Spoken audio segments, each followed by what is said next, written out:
Hey, this is Greg from our small Oklahoma ranch, and I was just going to tell y'all we're getting ready to start the maintenance on the 3x3 round baler. Um, we got to start getting things ready for hay season.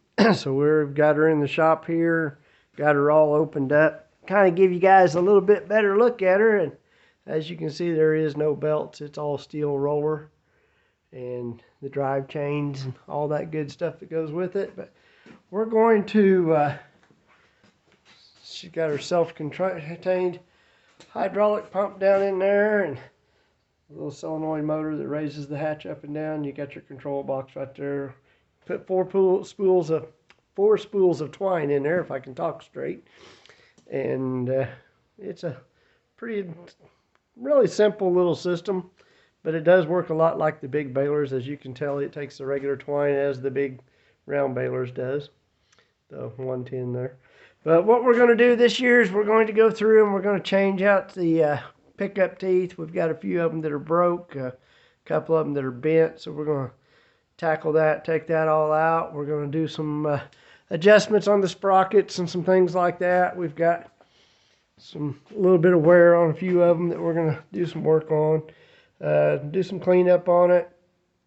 I have been told by one of the guys that has one of these in the southern part of the United States that he had trouble with it picking up dry hay. I have ran into that myself, where if the hay was a little too dry, has trouble wanting to pick it up and form the bale. And he told me that he coated these steel rollers here with that, like a rubber coating, like a rubber undercoating or bed liner type stuff.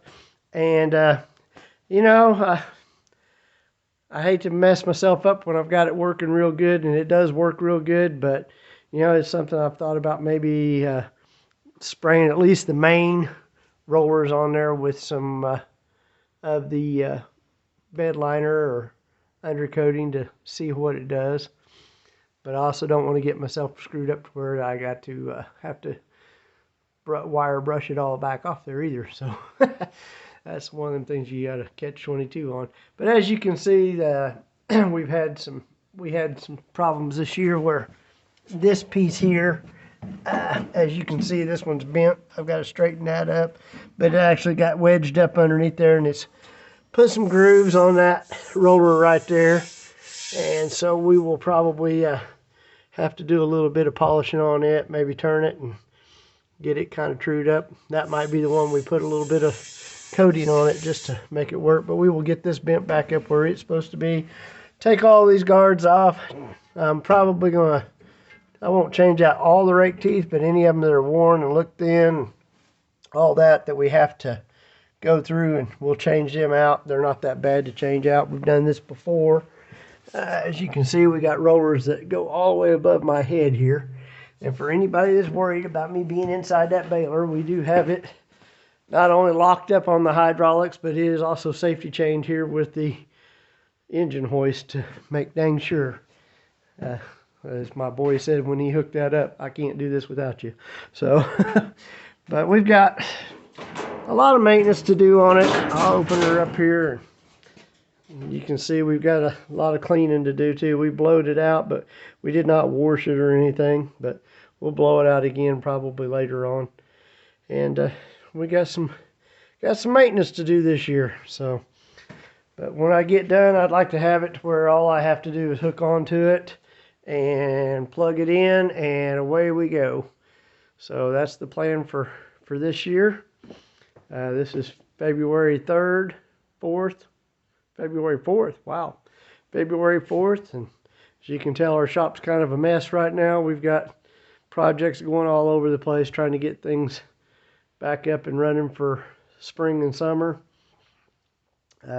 We went through a lot of work on some other stuff this year, vehicles and stuff like that. And so anyway, we're getting there, and hopefully we'll take you guys along with us as we go on the maintenance on this baler, and I'll show you kind of some of the steps that we go through on it. Like I said, Phil Living Good with Small Farm Innovations. You know, he's a great guy. If I need parts, all I got to do is call him. He gets them right out to me. Even though he does not carry this particular baler anymore, he still has parts for it. So if you happen to find one that was used or something and you bought it, don't be afraid of not being able to get parts, because Phil guaranteed me he can still get me parts. The one he has now is a 3x3 round baler, different brand. That it does have the regular belts on it, and it's a net wrap. That's fine. Problem I have with it is down there where he's at, you could get the 36-inch net wrap to fit it when you needed it, or you could order it through him. Where I'm at, the twine works a lot better for me.